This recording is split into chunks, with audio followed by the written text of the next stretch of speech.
होना होया और पीटीए के इन्ना करीब इनके चले गए तो कि सियासी गलती हुई जिंदी वजह तो एडा करीब चले गए हैं और तुम पीटीए की हो के एडी अच्छी परफॉर्मेंस दे के इन्ना दूर तुम इनके चले गए इसकी रीजन की समझते अल्लाह ताला के फजल नाल मैं पार्टी के नाल हाँ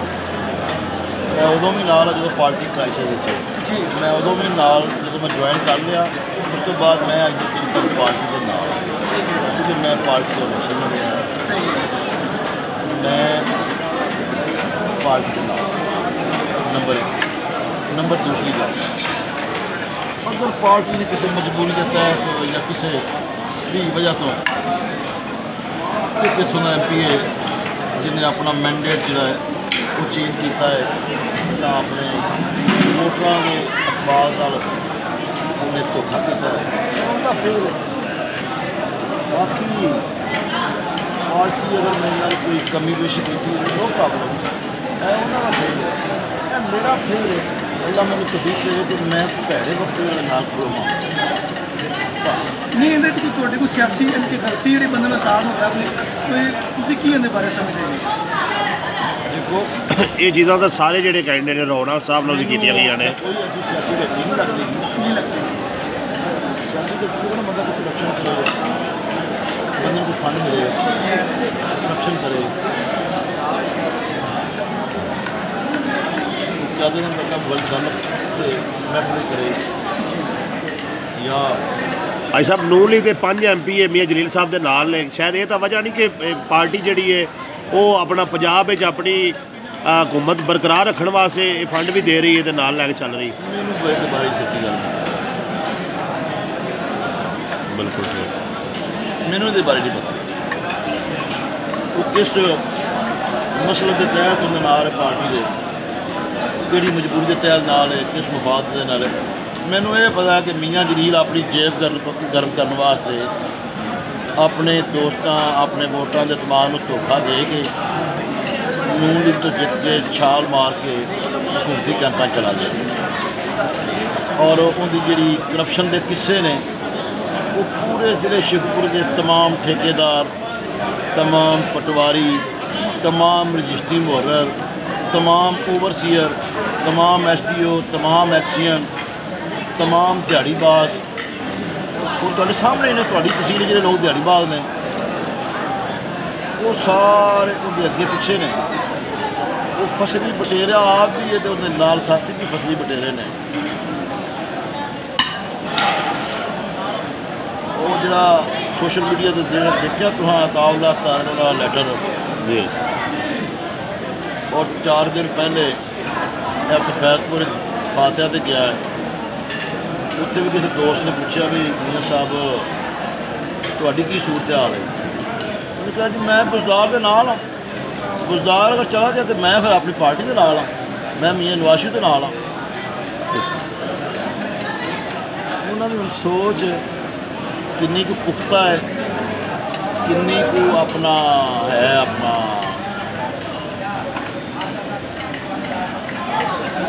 नॉलेज की बुनियाद पे वफाद की बुनियाद पे फंडा की बुनियाद पे इकतदार की बुनियाद पे किसी होर कोई ऐसी कोई गैबाना वजह है जी मैनू अज तक नहीं पता लग सकी लोग कहते हैं कि जनाब मियाँ साहब ने इतना पूरा काम कराया है 15% के हथ रखा ने और 15 करोड़ रुपया कमीशन ले ली ने टोटल फंड आया 20 करोड़ रुपया तो उन्होंने मियाँ साहब 15 करोड़ कमीशन लै गए 15 करोड़ कमीशन लै गए 20 करोड़ रिलीज़ होया है 15 करोड़ विचों लै गए लोग कहते हैं जो दे के आए वो कहते मैं थोड़ा देर ना मैं वेखण वाले चो ना मैं देने वाले चो अच्छा जो सुबह जो रहा मार्च एक्सपैक्ट किया जा रहा है कि सब तो बड़ी जी क्या कर रहे तुम कर रहे थोड़े इंतजाम ने उनके बारे तुहाडा की ख्याल है तुहाडे किन्ने लोग तुसीं इकट्ठे करने कामयाब हो जाओगे देखो अल्लाह ताला के फजल नाल असीं पूरी कोशिश करांगे कि अपनी बसात औकात तो ज़्यादा जोर ला के तो अपने दोस्तों को नाल लैके अपने कायद वज़ीर आज़म पाकिस्तान के लिए कॉल के उत्ते कल इस्लामाबाद पहुँच गए तादाद का पता अल्लाह के फजलों करना सुबह ही लगेगा। मैं खुदा न खास्ता कोई ऐसी गल कर रहा जी अल्लाह ताला की रहमत नाल उस तो भी ज़्यादा हो, तो खुदा न खास्ता थोड़ी हो जाए। और इस क्योंकि मेरे 15 साल की सियासत मैं 2007 से शुरू की इतने आ गए, क्योंकि 5 में आया वहाँ, 7 मैं इलैक्शन लड़ना शुरू किया है, भाई 22 आ गया। मेरा करैक्टर, मेरी डिलीवरी, मेरी परफॉर्मेंस, मेरा अखलाक, मेरी पब्लिक के नाल हाज़री, खुशी गमी का साथ, पब्लिक का और मेरा आपस में राबता,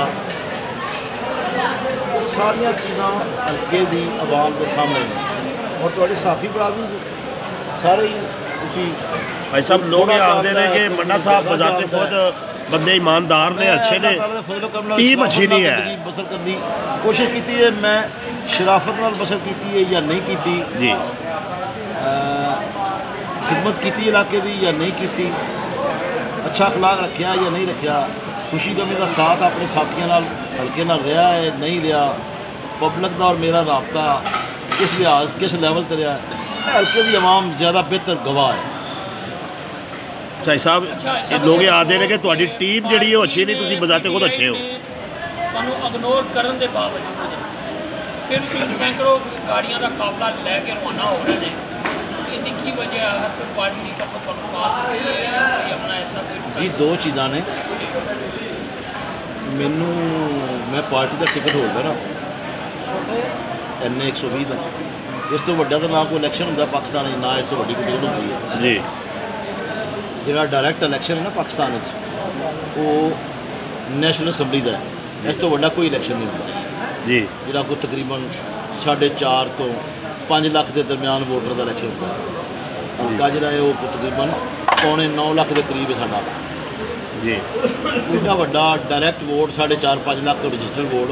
किसी होर तरह ना MPA का, ना सैनट का, ना MPA का, ना चीफ मिनिस्टर का, ना प्राइम मिनिस्टर का, वो सारे वोट गिनती ताब दी ना। वज़ीर आज़म 200-250 वोटा होता है, वज़ीर आला 200-250 वोटा होता है। चलो